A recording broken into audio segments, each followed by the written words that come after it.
The cemetery stretched before them like a gray sea of granite, the headstones emerging from morning mist like the masts of sunken ships. Margaret Henderson's funeral had drawn nearly the entire town of Millbrook, their black umbrellas dotting the landscape despite the absence of rain. The clouds hung low and heavy, pressing down on the gathering with an oppressive weight that seemed to mirror the collective grief. Father Thomas Brennan stood at the head of the mahogany casket, his weathered hands gripping the worn leather of his prayer book. His voice carried across the silent crowd, speaking of eternal rest and heavenly peace. But there was something strained in his tone, a tremor that had nothing to do with age or sorrow. Sweat beaded on his forehead despite the cool October air, and his eyes darted nervously between the pages and the faces before him. At the edge of the gathering, near an ancient oak whose leaves had turned the color of dried blood, stood Jake Morrison with his German shepherd, Rex. Jake had been Margaret's neighbor for 15 years, close enough to hear her morning radio through the thin walls of his cottage, far enough to give the old woman her cherished privacy. Rex had always been drawn to Margaret, perhaps sensing a kindness in her that transcended species. She would save scraps from her dinner table, slip them through the fence when she thought no one was watching. But today, Rex was not the calm, steady companion Jake knew. The dog's body was rigid, every muscle coiled like a spring ready to release. His ears were pricked forward, his dark eyes fixed not on the casket where Margaret lay, but on Father Brennan. A low growl rumbled deep in the dog's chest, so quiet that only Jake could hear it, but persistent as the distant thunder that threatened in the western sky. "Easy, boy," Jake whispered, his hand finding the familiar warmth of Rex's neck. But the dog would not be soothed. His hackles rose slowly, a ridge of fur standing at attention along his spine, and the growl grew deeper, more insistent. Others began to notice. Mrs. Chen, Margaret's closest friend, glanced over with raised eyebrows. Tom Bradley, the postman who had delivered Margaret's mail for 2 decades, shifted uncomfortably and took a step back. The whispers started as a gentle murmur, like wind through wheat, but grew stronger as more eyes turned toward the agitated animal. Father Brennan's voice faltered mid-sentence.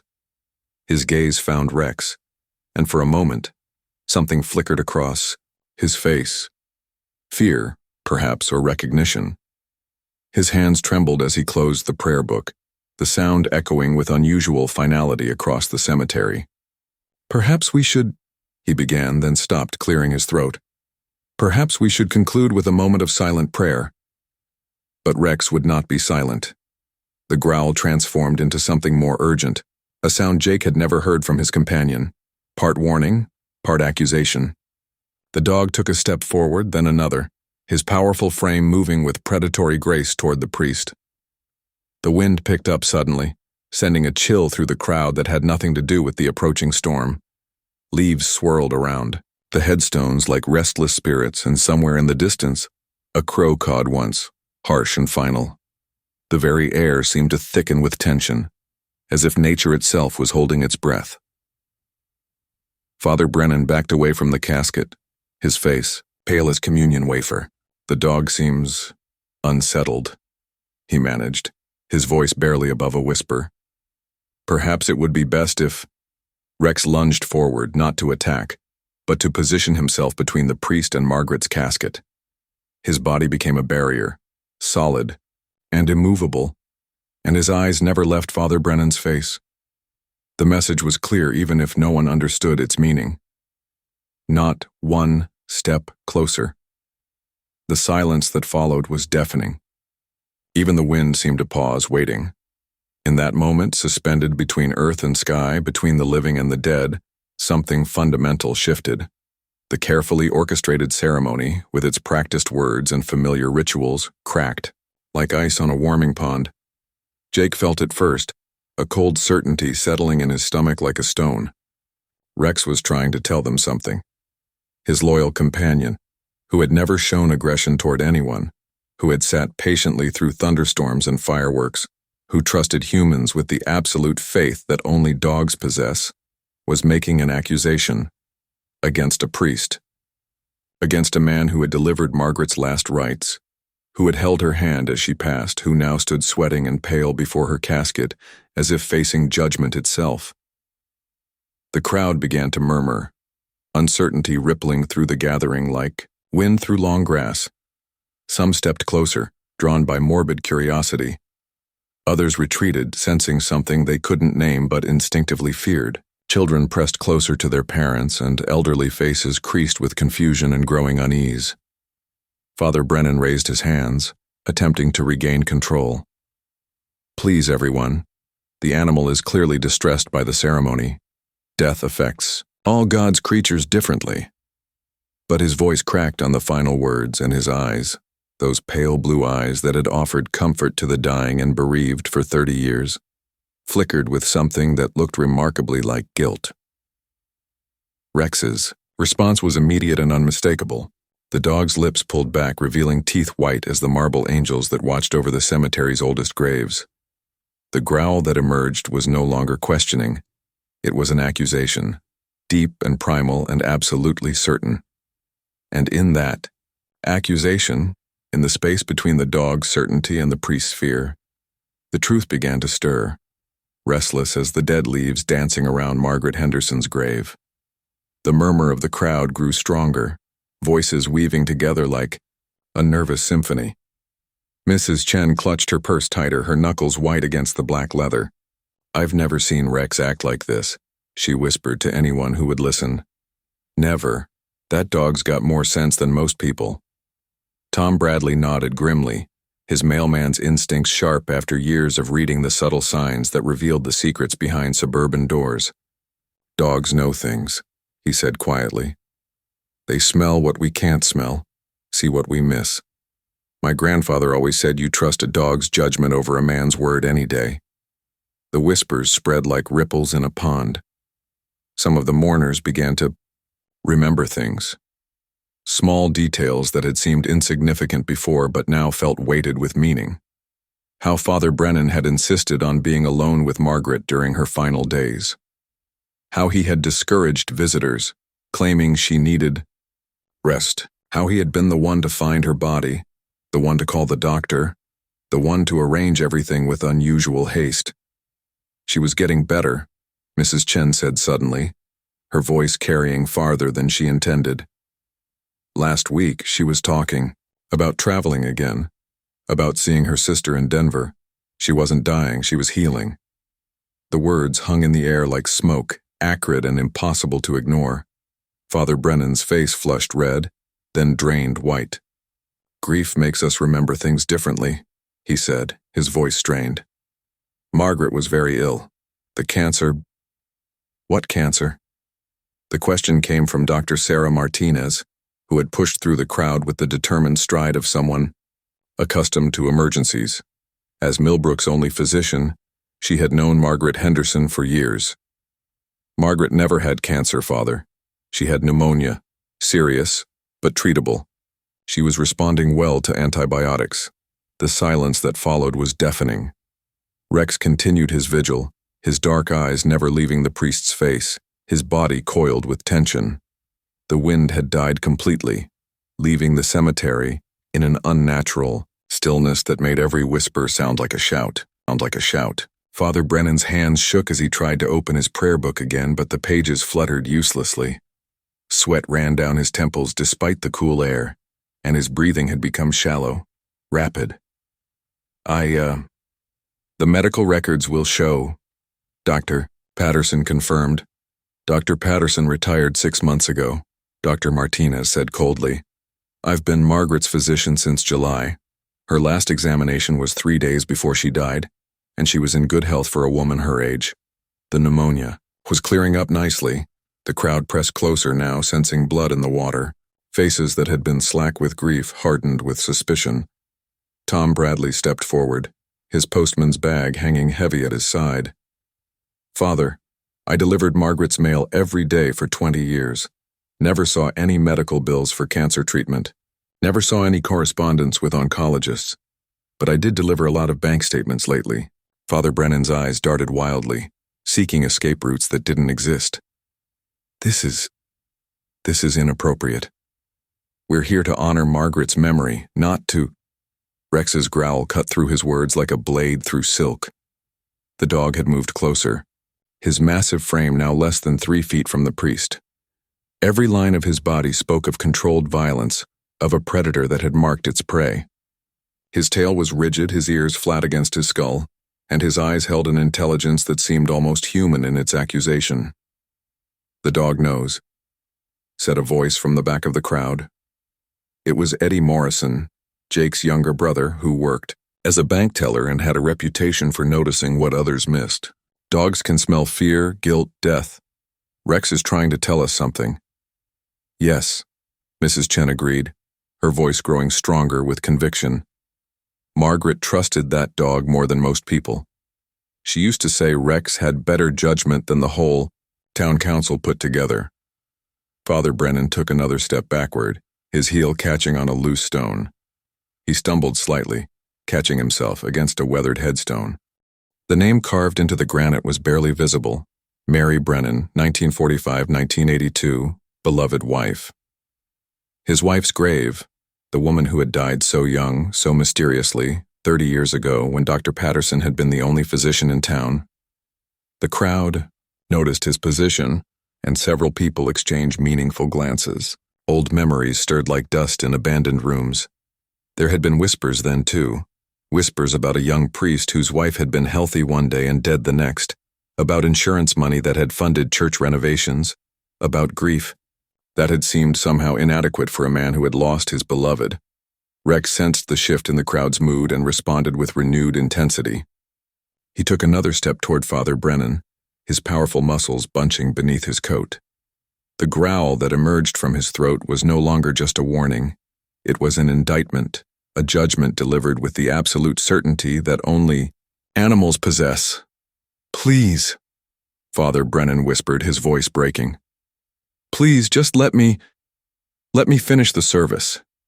Margaret deserves the truth," Dr. Martinez said firmly. She had moved to stand beside Rex, her medical bag in one hand, her phone in the other. "And I think we need to call Sheriff Davidson. This situation requires official attention."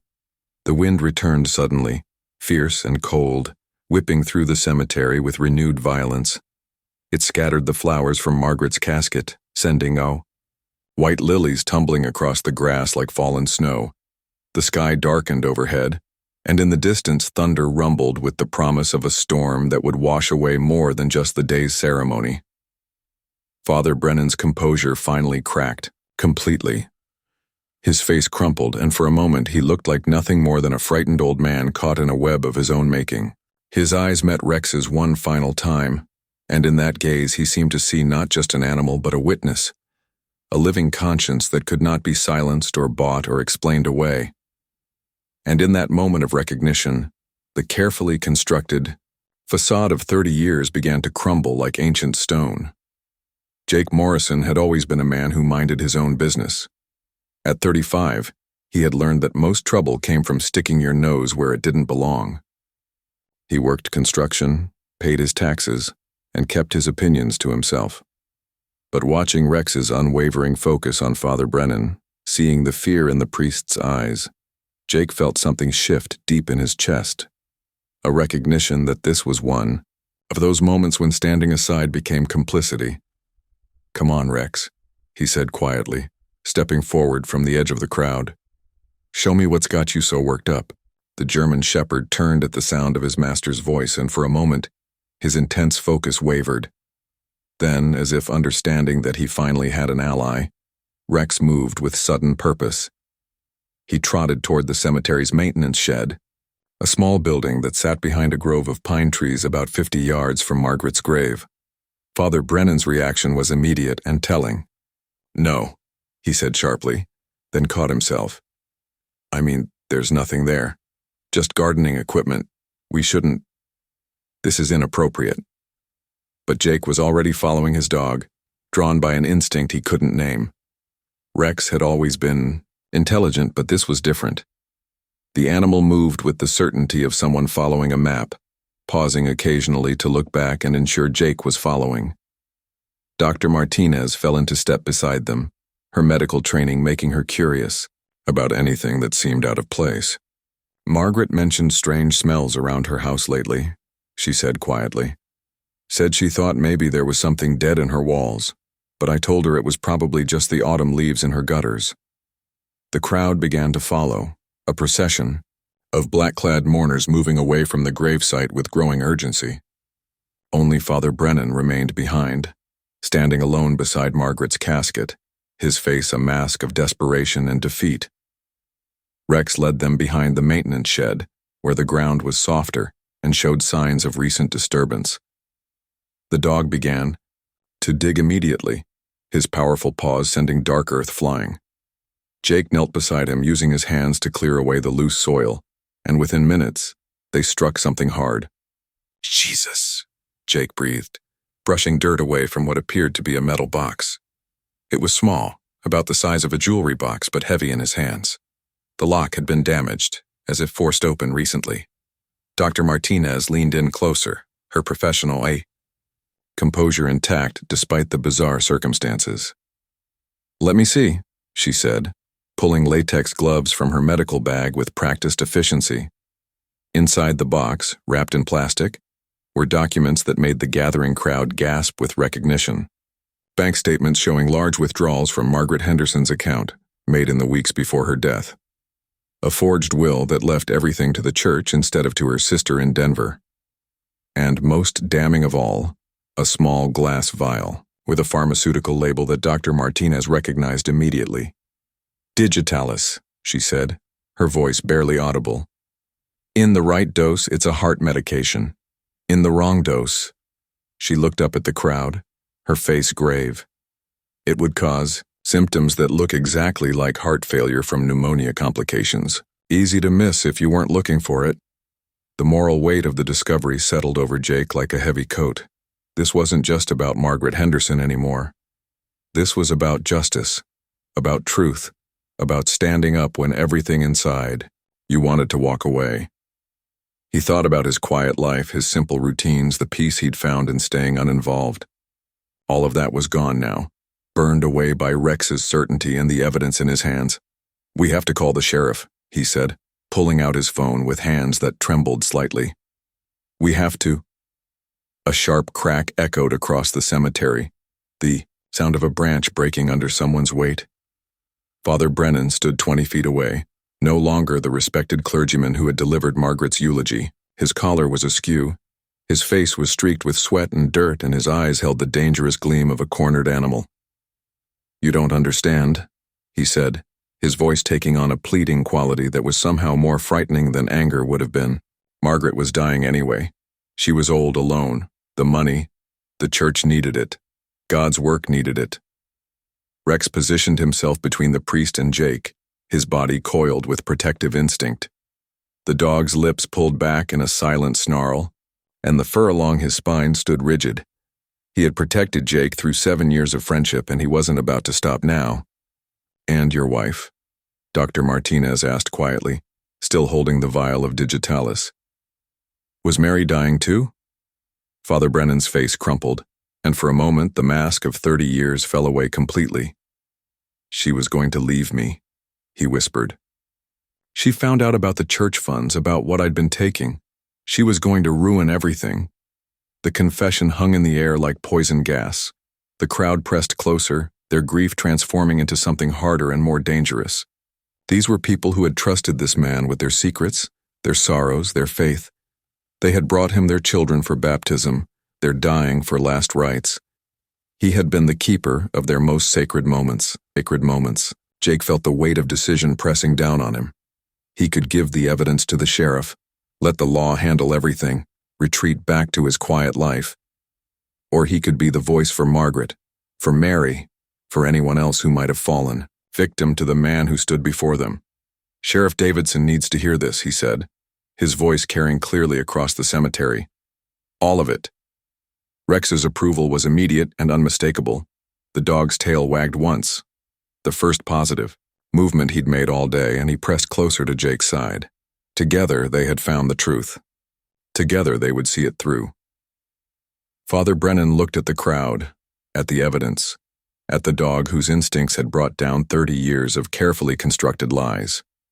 His shoulders sagged with the weight of defeat, and when he spoke, again his voice was barely a whisper.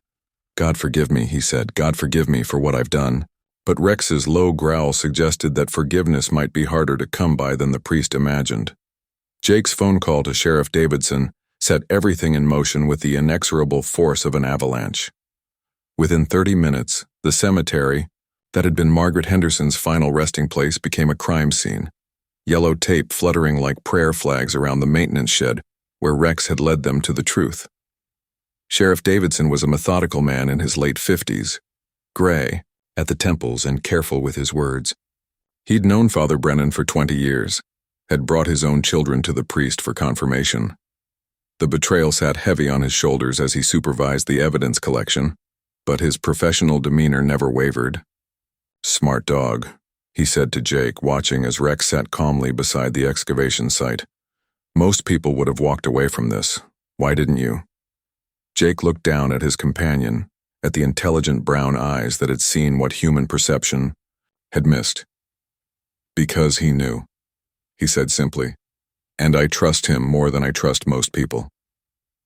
The crowd had not dispersed. If anything, it had grown larger as word spread through Millbrook's tight-knit community. Neighbors who hadn't spoken in years stood together, united by shock and the need to understand how their pillar of faith had become their destroyer. Mrs. Chen approached Jake with tears streaming down her face. "Margaret used to say Rex was a better judge of character than anyone she'd ever met," she said. "I thought she was just being fond of an old dog. I never imagined—" "None of us imagined," Jake replied gently. "That's what made him so dangerous." Dr. Martinez had taken charge of the medical evidence, her training allowing her to process the horror with clinical detachment. She spoke quietly, with Sheriff Davidson, explaining how digitalis could be administered over time, how the symptoms would mimic natural heart failure, how easy it would be to miss in an elderly patient already fighting pneumonia. "The autopsy will confirm it," she said, "and we'll need to exhume Mary Brennan's body as well. If this has been going on for 30 years, her words trailed off, but everyone understood the implication. How many others had there been? How many lonely elderly parishioners with comfortable bank accounts and no close family? How many deaths had been attributed to natural causes when they were anything but? Father Brennan sat in the back of Sheriff Davidson's patrol car, his hands cuffed behind him, his face a mask of defeat and exhaustion. Through the window, he could see the crowd gathered around Margaret's grave, see the dog that had brought down his carefully constructed life of lies. As if sensing his gaze, Rex turned toward the car. For a long moment, dog and man looked at each other through the glass. There was no anger in the animal's eyes, no satisfaction at his victory. There was only the calm certainty of justice served, of truth finally allowed to breathe. The storm that had been threatening all morning finally broke as the patrol car pulled away.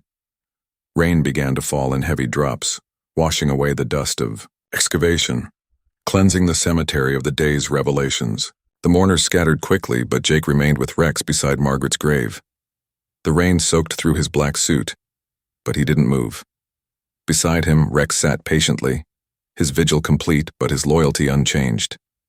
They had followed the truth to its bitter end, and now there was only the aftermath, the questions, the investigations, the slow process of healing that would have to begin. "Good boy," Jake whispered, his hand finding the familiar warmth of Rex's neck. "You did good, boy." Rex leaned into the touch, his body finally relaxing for the first time all day. The tension that had driven him to action was gone, replaced by the quiet satisfaction of a job well done. He had protected the innocent even in death. He had been the voice for those who could no longer speak. As the rain intensified, washing the last of the funeral flowers away from Margaret's casket, Jake realized that this was not an ending but a beginning. There would be more investigations, more questions, more difficult truths to uncover. The comfortable assumptions of their small town had been shattered, and it would take time to rebuild trust in institutions they had taken for granted. But they would rebuild. Communities like Millbrook were stronger than the individuals who tried to destroy them. And sometimes, Jake thought as he looked down at his faithful companion, the truth came from the most unexpected sources. Sometimes it took a dog to remind them what it meant to be human. 6 months later, the truth had spread its roots deep into Millbrook's soil like winter frost, changing everything it touched. The investigation that began with Rex's accusations had uncovered a pattern of theft and murder spanning 3 decades. 4 more deaths were reclassified as homicides, and the district attorney estimated that Father Brennan had stolen over $300,000 from elderly parishioners who had trusted him with their final confessions and their earthly possessions. Jake Morrison found himself at the center of a media storm he never wanted. Reporters called him a hero, but he knew better. Heroes chose their battles. He had simply followed his dog's instincts and stumbled into the truth. The real hero lay sleeping at his feet in the living room of his small cottage, gray now around, the muzzle but still alert, still watching. The Methodist Church had closed its doors permanently after the scandal broke. The building stood empty now, its stained glass windows reflecting nothing but sky and clouds.